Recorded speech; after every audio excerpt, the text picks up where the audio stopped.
Hey everyone, I finished watching the next Super Samurai episode, Shell Game. This episode adapts one of the plots skipped in the first season. That will make this one fascinating to analyze. What kind of changes will be made to make this fit in at this point?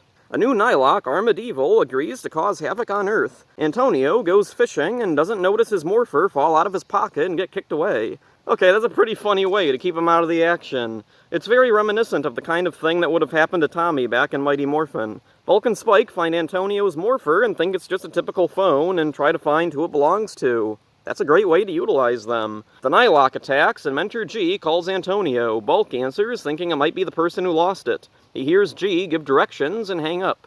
Bulk thinks it must be a friend of whoever lost the phone and plans to take it to them. The Rangers battle Armadevil but can't break through his shell. Bulk and Spike show up and the monster roars at them. Jaden sends Mike to make sure they get to safety while he takes on the Nylok.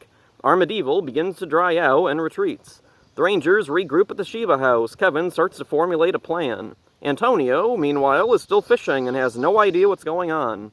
Armadevil returns and the Rangers try Kevin's plan. They'll use specific attacks in a specific order. First rocks, then fire, then water. This causes his shell to weaken and crack. Kevin powers up to super mode and defeats the monster. Armadevil grows and the Rangers call the Zords.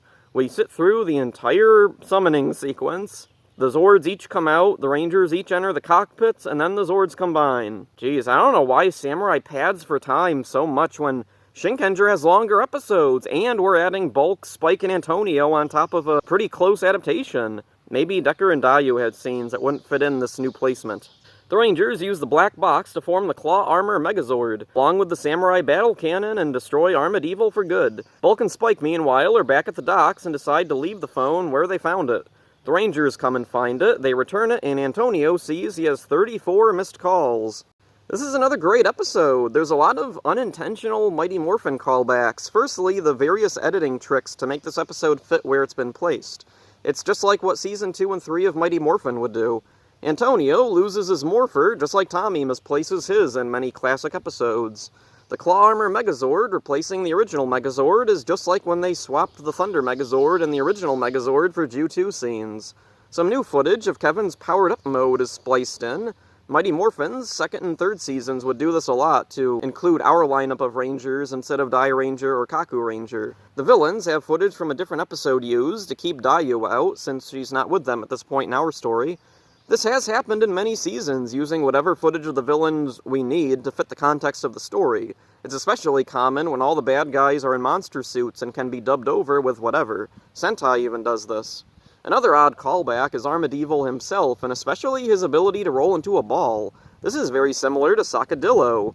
Makes sense, since they're both armadillos. Bulk and Spike have their best role yet. It was a brilliant decision to tie them into why Antonio wasn't present. Sakadillo was voiced by Mark Mitchinson, who's provided many notable voices throughout the New Zealand seasons. He was General Shifter back in RPM, and will go on to voice Creepox and Megaforce, Singe and Dino Charge, Sheriff Skyfire and Ninja Steel, and Boom Tower and Dino Fury. I wondered why this episode had so much padding. In the Shinkenger episode, a large part of the plot revolves around the Kurokos, the shadow helpers of the Rangers. They have no counterpart over here, and their plot is pretty out of place to begin with. The Rangers of Shinkenger are jealous of the Kurokos being considered model citizens, and go out and try to prove themselves to be model citizens. This actually may have extremely loosely inspired Bulk and Spike's attempts to find who lost their phone. The Kuroko, I don't think, are ever seen going around town being good Samaritans after this. They're almost always just at the house helping the Rangers or doing chores. They do occasionally do stuff outside or around town, but it's almost never without the Rangers there. The monster plots are similar, but nearly everything else is quite different. This might be too soon to assume, but I like Samurai's second season far more than the first. The crew has figured out what works and what doesn't, and the cast has improved immensely. I'm hoping this isn't a fluke, and the rest of the season is just as strong as these have been. So that's it for this one. Hope you enjoyed it. See ya!